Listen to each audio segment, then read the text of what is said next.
Hemos dicho que la Biblia debe ser leída en su contexto, pero hoy vamos a analizar y vamos a descubrir qué es el contexto. Hemos afirmado que es importante diferenciar en que algo aparezca en la Biblia y que algo sea enseñado por la Biblia. Hay una gran diferencia y para eso necesitamos leer cada versículo en su contexto correcto para saber si es utilizado de manera apropiada y saber si efectivamente es una enseñanza de la iglesia. Ahora, para saber qué es el contexto, primero vamos a definir lo que no es el contexto de un versículo. En primer lugar, el contexto no es la aplicación actual que yo le hago al versículo. El contexto no es que yo diga, bueno, esto significa tal cosa para nuestro tiempo, de esta manera podemos vivirlo. Esto no es el contexto. En segundo lugar, el contexto no es ir a la palabra original. Si bien es cierto, en ocasiones es útil analizar la palabra original, el contexto no es la palabra original, es otra cosa. Número 3. El contexto no es el marco histórico. Algunos al marco histórico le llaman contexto histórico y de allí viene la confusión. El contexto histórico es analizar las circunstancias históricas o culturales que existían en el momento que el autor escribió el texto.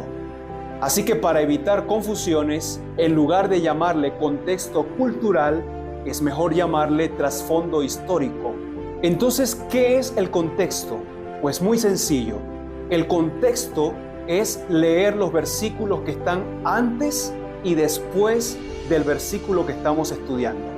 Eso se le conoce como el contexto inmediato.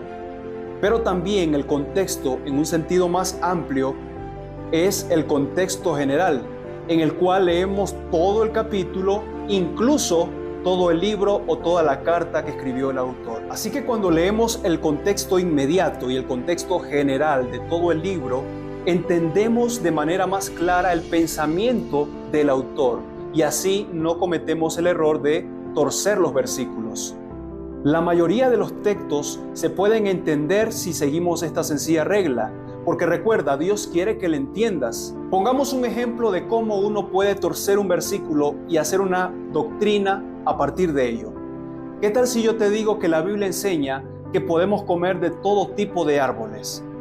Y en esta doctrina enseño que todo cristiano tiene que tener un huerto en su casa. Y que ese cristiano tiene que tener todo tipo de árboles en ese huerto y disfrutar de ellos, porque la Biblia dice que de todo árbol debemos comer.